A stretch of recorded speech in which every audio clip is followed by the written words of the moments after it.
क्या आज जजेस पुलिस के प्रेशर में काम कर रहे हैं और क्या जुडिशरी ने खुद ये बात मानना शुरू कर दिया है, और अगर हाँ तो इसका मतलब क्या है रूल ऑफ लॉ के लिए। और जब सुप्रीम कोर्ट के क्लियर ऑर्डर्स मौजूद है फिर भी उनका खुल्लम खुल्ला वायलेशन कैसे हो रहा है। चलिए समझते हैं कि मामला कहां से शुरू हुआ और आज इलाहाबाद हाईकोर्ट ने ऐसी कौन सी बात कह दी जो पूरी जस्टिस सिस्टम पर एक अनकंफर्टेबल सवाल खड़ा करता है। इसी के साथ व्यूअर्स, अगर आपको हमारा कंटेंट पसंद आए तो हमें सपोर्ट करने के लिए ज्वाइन आप प्राइम मेंबरशिप, जहां आपको exclusive content, early access, in depth analysis and members only videos खास आपके लिए मिलेंगे। अब व्यूअर्स, ये कहानी शुरू होती है उत्तर प्रदेश से, जहां पुलिस एनकाउंटर्स या जिसे आम भाषा में हाफ एनकाउंटर्स या ऑपरेशन लंगड़ा कहा जाता है काफी टाइम से एक रूटीन बन चुका है। अक्यूज्ड को पकड़ने के नाम पर गोली ज्यादातर पैर के नीचे और फिर उसे सेल्फ डिफेंस या एनकाउंटर का लेबल मिलना। सुप्रीम कोर्ट ने सालों पहले ही क्लियर कर दिया था कि एनकाउंटर्स कोई नॉर्मल पुलिसिंग टूल नहीं हो सकते, फिर भी जमीन पर कुछ और ही चल रहा है। और इसी बैकग्राउंड में इलाहाबाद हाईकोर्ट के जस्टिस अरुण कुमार सिंह देशवाल ने वो कहा जो शायद पहले कभी इतनी सीधी जुबान में नहीं कहा गया था। कोर्ट के सामने director general of police Rajeev Krishna और additional chief secretary home Sanjay Prasad video conference के जरिए प्रेजेंट थे। उनसे सवाल सिर्फ एनकाउंटर्स का नहीं था बल्कि सिस्टम के अंदर एक और गहरे प्रॉब्लम का था, पुलिस ऑफिसर्स का जजेस पर प्रेशर। जस्टिस देशवाल ने बिना किसी घूम फिराव के सीधा कह दिया कि देखिए, इसको ना पुलिस स्टेट नहीं बनने देना। ये सिर्फ एक इमोशनल रिमार्क नहीं था। कोर्ट ने रिकॉर्ड पर कहा कि उत्तर प्रदेश के कई डिस्ट्रिक्ट्स में पुलिस, खासकर नए आईपीएस ऑफिसर्स, जुडिशियल ऑफिसर्स पर प्रेशर बना रहे हैं, स्पेशली चीफ जुडिशियल मजिस्ट्रेट्स पर, ताकि वो पर्टिकुलर ऑर्डर्स पास करे। जज ने सीधा कह दिया, each and every district law is not being followed. I have not come across a single case where law or direction of the apex court has been followed. यहाँ बात सिर्फ एक दो केस की नहीं थी। कोर्ट के मुताबिक जब कोई जुडिशियल ऑफिसर या सीजीएम पुलिस से पूछता है कि सुप्रीम कोर्ट के डायरेक्शंस कंप्लाई क्यों नहीं हो रहे, वहीं से टसल शुरू होता है। सुप्रिंटेंडेंट ऑफ पुलिस और जुडिशियल ऑफिसर के बीच एक ईगो क्लैश जो धीरे धीरे प्रेशर टैक्टिक्स में बदल जाता है। कोर्ट ने कहा कि this has become a routine feature that the SP starts pressurising the judicial officer for a particular order. और ये सिर्फ थ्योरी नहीं थी। जस्टिस देशवाल ने एक शॉकिंग डिस्क्लोजर किया कि just to stop this tussle एक सीजीएम को शिफ्ट भी करना पड़ा। नाम डायरेक्टली नहीं लिया गया लेकिन सबकी नजर संभल पर चली गई। संभल के सीजीएम थे विवांशु सुधीर। उन्होंने अपने सिर्फ 3 महीने के टेन्योर में 2 बार पुलिस के खिलाफ स्ट्रॉन्ग ऑर्डर्स पास किए थे। सबसे ज्यादा चर्चा उस ऑर्डर की हुई जिसमें एडिशनल एसपी अनुज चौधरी, एसएचओ अनुज तोमार और 15 से 20 अदर पुलिस पर्सनल के खिलाफ एफआईआर रजिस्टर करने का डायरेक्शन दिया गया। ये एफआईआर उस विक्टिम के पिता की एप्लीकेशन पर ऑर्डर हुई जिसे जामा मस्जिद सर्वे के बाद हुई वायलेंस में गोली लगी थी। अब संभल पुलिस ने एफआईआर रजिस्टर करने से मना कर दिया और ऑर्डर को चैलेंज करने का भी फैसला लिया है। और फिर एक हफ्ता भी नहीं हुआ था जब जज सुधीर का ट्रांसफर हो गया।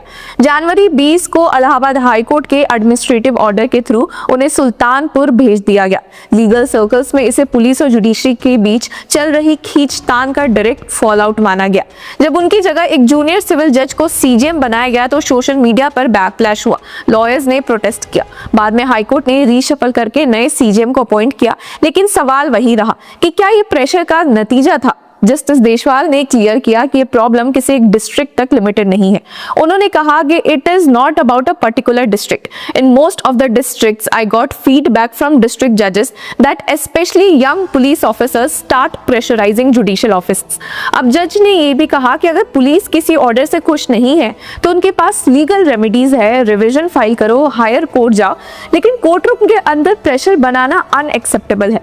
कोर्ट ने यह भी नोट किया कि बार एसोसिएशन के लीडर्स ने बताया है कि कभी कभी सीनियर पुलिस ऑफिसर्स खुद कोर्ट रूम में आकर जुडिशियल ऑफिस पर प्रेशर डालते हैं।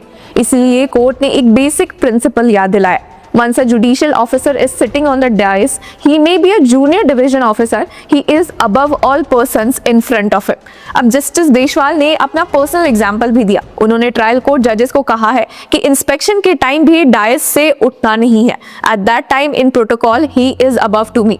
डीजीपी राजीव कृष्णा ने कोर्ट को अश्योर किया कि प्रॉपर प्रोटोकॉल के लिए इंस्ट्रक्शंस इशू किए जाएंगे। उन्होंने कहा कि majesty of law is supreme, there is no doubt about that.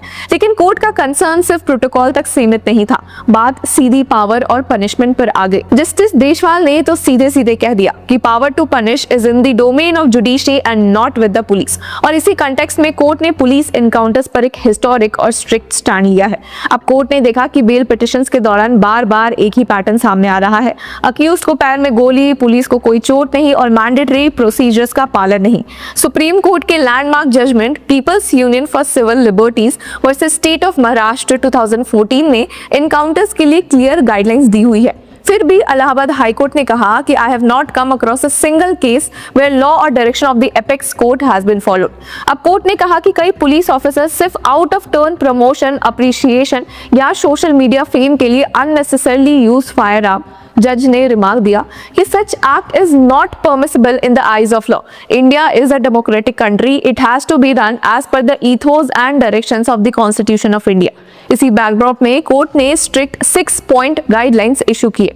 Clear warning दी गई कि अगर सुप्रीम कोर्ट के PUCL गाइडलाइंस का वायलेशन हुआ तो SP, SSP और कमिश्नर्स पर्सनली लायबल होंगे for contempt of court.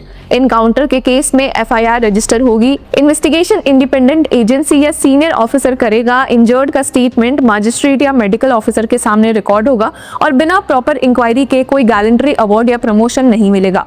Court ने यह भी कहा कि अगर विक्टिम के परिवार को लगे कि प्रोसीजर फॉलो नहीं हुआ तो वो डायरेक्टली सेशंस जज के पास कंप्लेन कर सकता है और सेशंस जज जरूरत पड़ने पर हाई कोर्ट को कंटेम्प्ट के लिए रेफर कर सकता है।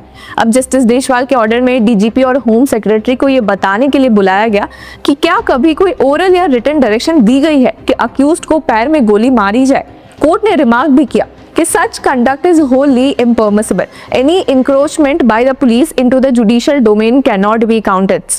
आखिर में कोर्ट ने एक अनकंफर्टेबल ट्रूथ एक्सेप्ट किया कि पुलिस एनकाउंटर्स, पुलिस प्रेशर और जुडिशियल ट्रांसफर्स ये सब आइसोलेटेड इंसिडेंट नहीं है, ये एक सिस्टमिक इशू है। और जब एक हाई कोर्ट जज खुद कह रहा हो कि लॉ फॉलो नहीं हो रहा तो सवाल सिर्फ यूपी पुलिस पर नहीं बल्कि पूरे क्रिमिनल जस्टिस सिस्टम पर उठता है। तो सवाल वही है जहां से हमने शुरू किया था, क्या जजेस पुलिस के प्रेशर में काम कर रहे हैं? शायद अब जुडिशरी खुद मान रही है कि प्रॉब्लम है और जब जुडिशरी बोलती है तो इसका मतलब होता है कि मामला काफी आगे निकल चुका है। अब देखना यह है कि सिर्फ स्ट्रॉन्ग ऑब्जर्वेशंस रहेंगे या ग्राउंड पर सच में पुलिस स्टेट बनने से रोक पाएंगे। तो व्यूअर्स, आपकी क्या राय है हमें कमेंट सेक्शन में जरूर बताएं और तब तक के लिए कीप फॉलोइंग लॉ चक्र।